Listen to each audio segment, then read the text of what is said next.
Right guys, welcome back to Frostpunk. Today I'm going to be starting like a mini-series. I've spent quite a bit more time playing the game, getting used to it and stuff, and there's not as much gameplay as I thought. I thought it'd be like a never-ending thing, but you only get roughly like 4 hours game time, and then this scenario ends. You can play it over again, you can change the difficulty settings and stuff, or there's a new scenario that unlocks called the Arcs, or the Arc or something, and that's a completely different story to this first scenario. So for the purpose of this video, I've set the difficulty, all the settings on easy, just because this is a tips and tricks. This is how to stop when you're playing on normal difficulty and you come over here to like the coal deposits. You'll have people working there, and unless you're building more steam hubs and stuff, like your coal doesn't come in that quick, but unless you're building steam hubs and stuff, your people are going to be freezing. So this is how to have more workers doing different things and automate the process of gathering resources. There's two choices when you, basically to automate your resource production is to use the automatons, or however that's pronounced. And the first one you come across, I'll show you everything, but the first one you come across, it doesn't matter whether you choose to dismantle it or bring it back to the city, it's going to still drop your hope exactly the same amount. We'll have workers in there, we don't have any workers left, we've just got engineers, but we can switch people out and stuff. Right, we need to build the beacon, so we need to get the workshop in. The beacon is going up, and the child shelter is being built. And if we skip this little cutscene thing, right, so we need to get a team of scouts. That's the next step. So I've just built tents as medical post now. We've got the cookhouse, we've got plenty of food up here. Right, so when you get to the bridge, if you go from the city, then if you go from the Lost Expedition down to the Sturdy Shelter, then to the bridge to Winterhome, explore it, it's going to give you a choice.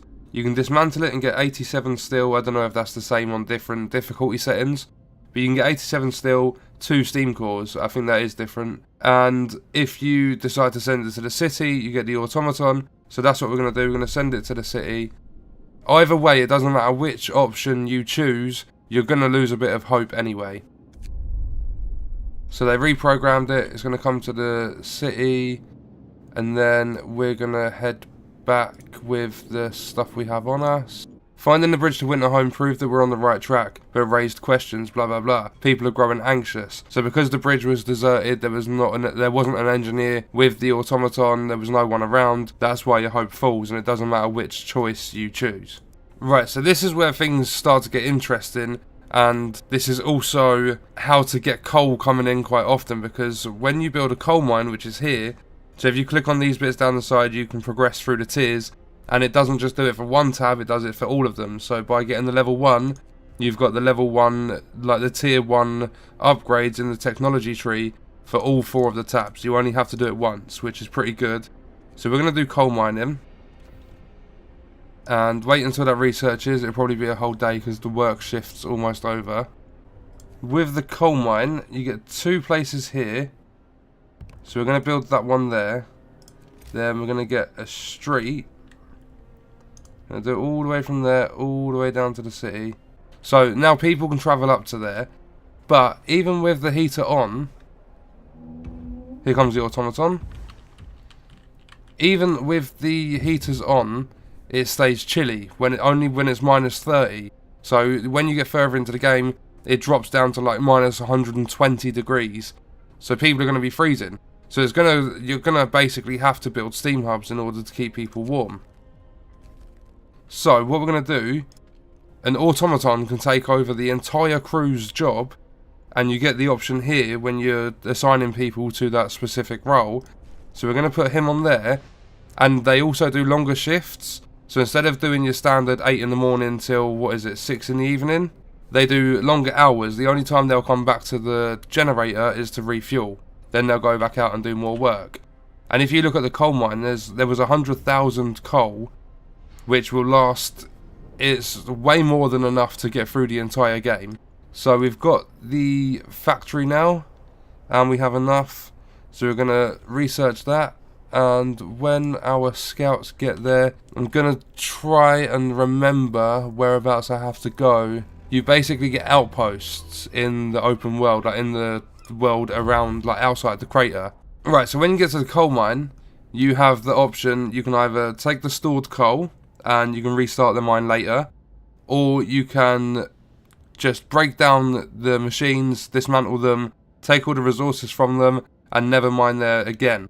But if we take the stored coal, research the factory, research the Outpost Depot, and then I'll explain it a little bit more after. Right, now we have the Outpost Depot. You have to build it here and attach some street.